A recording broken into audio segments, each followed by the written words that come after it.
Halo rekan-rekan Yuginers, dimanapun kalian berada, semoga rekan-rekan semua selalu dinaungi oleh keberkahan dan kesehatan serta keselamatan dari hal-hal apapun, termasuk dari teror bom. Ya, karena kembali lagi dengan saya di channel Yugin Ginanjar yang tagline-nya adalah bercerita adalah karya. Jadi kita akan berbicara tentang teror bom buku hari ini serta teror-teror yang lainnya, tetapi kita konsentrasikan ke teror bom buku. Berbicara tentang terorisme, maka terorisme menjadi sebuah fenomena yang tidak asing di Indonesia. Beberapa di antaranya adalah bom gereja serentak di 13 kota di Indonesia pada malam Natal tahun 2000. Kemudian ledakan bom Bali 1 dan bom Bali 2 pada tahun 2002 dan 2005. Aksi teror bom dan baku tembak teroris dengan polisi di Gedung Sarinah pada tahun 2016 dan aksi teror-teror yang lainnya. Tetapi ini ada yang menarik. Ketika ada aksi teror di Gedung Sarinah pada tahun 2016, ketika polisi dengan teroris sedang baku tembak, tetapi pedagang-pedagang yang lainnya itu malah nyamperin semua gitu ya. Tidak ada takut-takutnya itu para pedagang gitu ya. Saya sangat salut pada hal itu. Oke, aksi tersebut menjadi sangat menakutkan bagi masyarakat. Karena serangan teror ini terjadi secara acak dan tiba-tiba dengan korban jiwa maupun luka-luka yang tidak sedikit dalam waktu sekejap gitu ya pada setiap aksinya. Nah, salah satu kasus paling menegangkan yaitu tentang teror bom buku di Jakarta yang terjadi pada tahun 2011. Teror bom buku tentu menjadi salah satu perkembangan instrumen teror yang cukup menakutkan, yang mana di Indonesia kasus ini terjadi pada bulan Maret tahun 2011 di berbagai wilayah di kota Jakarta. Nah, modus dari aksi teror ini adalah pelaku memasukkan bom pada buku yang sangat tebal gitu ya. Buku ini sangat tebal sekali, lalu buku tersebut itu dipaketkan ke alamat orang-orang yang menjadi target untuk dibom. Nah, harapan dari terorisme itu adalah saat dibuka akan meledak, lalu kemudian melukai dan menewaskan target, serta menjadi teror yang sangat luar biasa ditakuti oleh masyarakat seluruh Indonesia. Karena pada dasarnya pesan dari terorisme itu adalah dia menciptakan ketakutan-ketakutan dan kekhawatiran-kekhawatiran yang terjadi di masyarakat, sehingga apa yang menjadi kepentingan mereka itu bisa tercapai.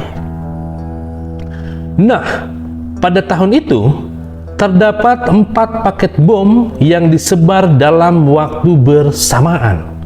Kebayang ya, artinya bahwa dari sekian banyak kondisi yang terjadi, ternyata itu ada kondisi yang penyebaran bom. Udah masyarakat ekonominya lemah, ya kan? Sulit dan lain sebagainya. Kemudian ditambah dengan aksi-aksi teror seperti ini. Ini menambah sulit pemerintah maupun masyarakat. Nah, yang pertama, bingkisan bom yang ditujukan pada saudara Ulil Absor Abdallah yang merupakan aktivis jaringan Islam liberal yang juga fungsionaris DPP Partai Demokrat. Nah, bom ini meledak ketika akan dijinakan oleh petugas yang ternyata bukan gegana, gitu ya. Gegana ini tim penjinak bom. Nah, ini akan dijinakan. Nah, karena mungkin pengetahuan tentang penjinakan bomnya ini kurang, gitu ya. Tapi bukan tim gegana dia. Nah, itu maka meledak, tetapi tidak sampai ke ulil absor abdalanya.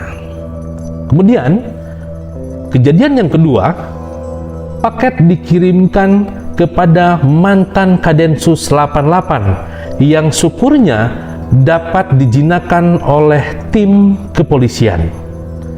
Lalu ada paket yang ketiga ditujukan kepada Majelis Pimpinan Nasional Pemuda Pancasila. Nah, ketuanya ya, itu adalah Bapak Yapto Sulistyo yang pada akhirnya bisa dijinakan juga. Nah, serta keempat ditujukan kepada musisi Ahmad Dhani ya, yang juga dapat dijinakan oleh tim gegana. Bom tersebut hanya satu yang meledak, tapi berikut selanjutnya itu tidak meledak lah begitu. Nah, intinya keempat peristiwa itu menjadi salah satu momentum bagi masyarakat Indonesia untuk bisa bersatu melawan terorisme.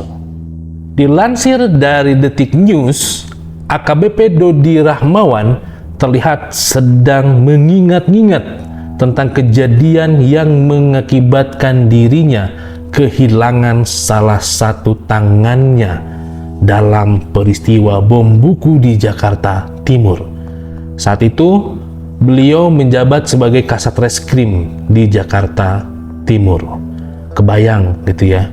Saya salut kepada Bapak Dodi yang telah istilahnya memberikan teladan gitu ya dalam menumpas terorisme ini.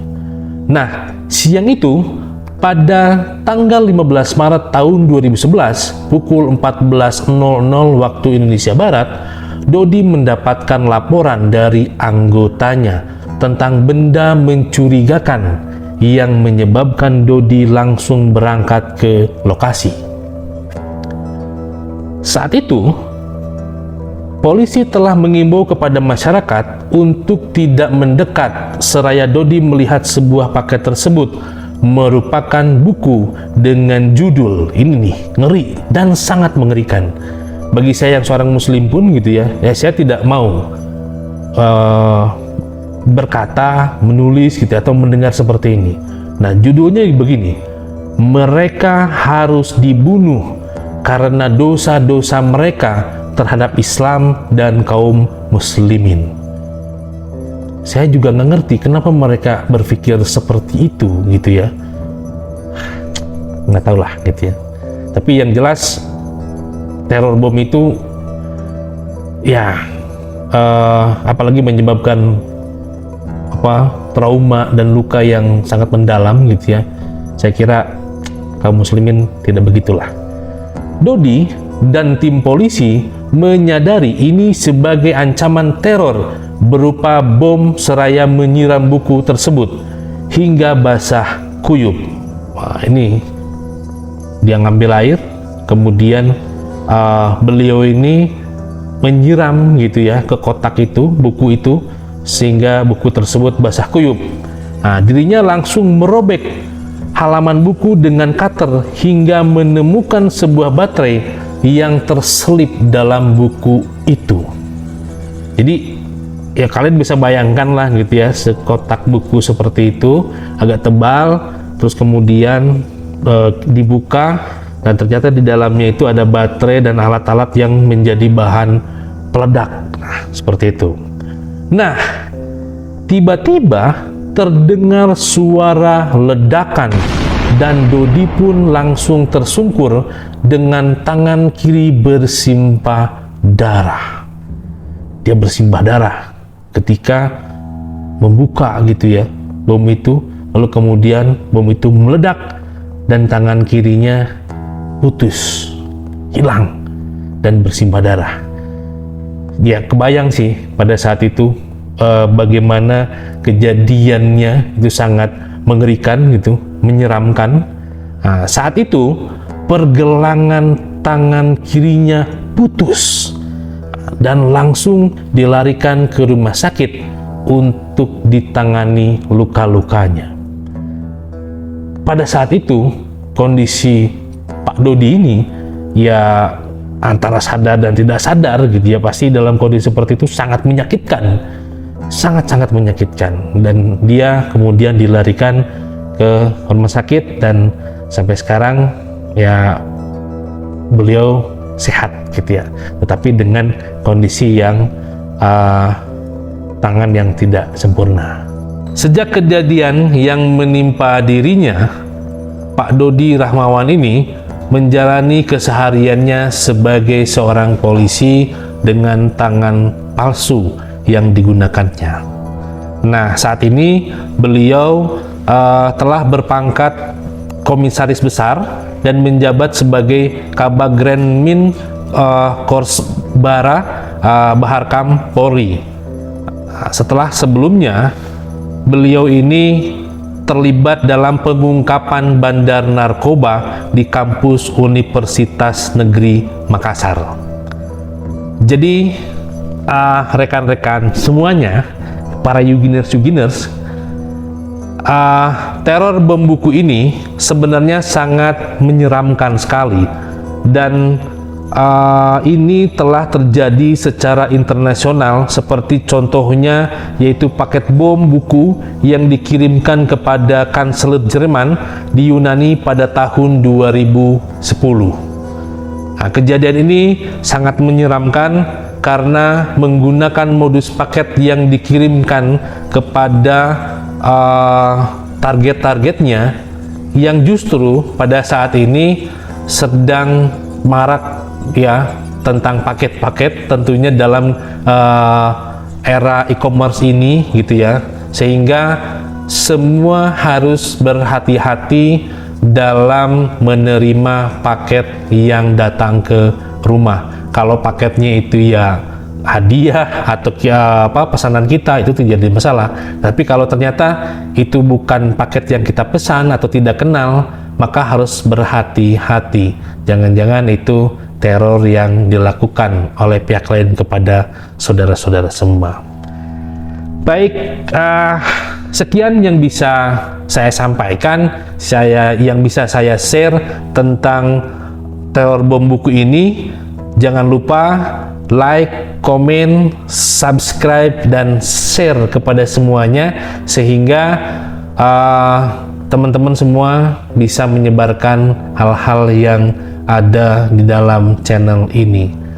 Bercerita tentang bom buku, maka saya berharap tidak ada lagi kejadian-kejadian teror dimanapun, termasuk di Indonesia, dalam bentuk apapun, karena saya masih ingin tetap menyatakan bahwa bercerita adalah karya.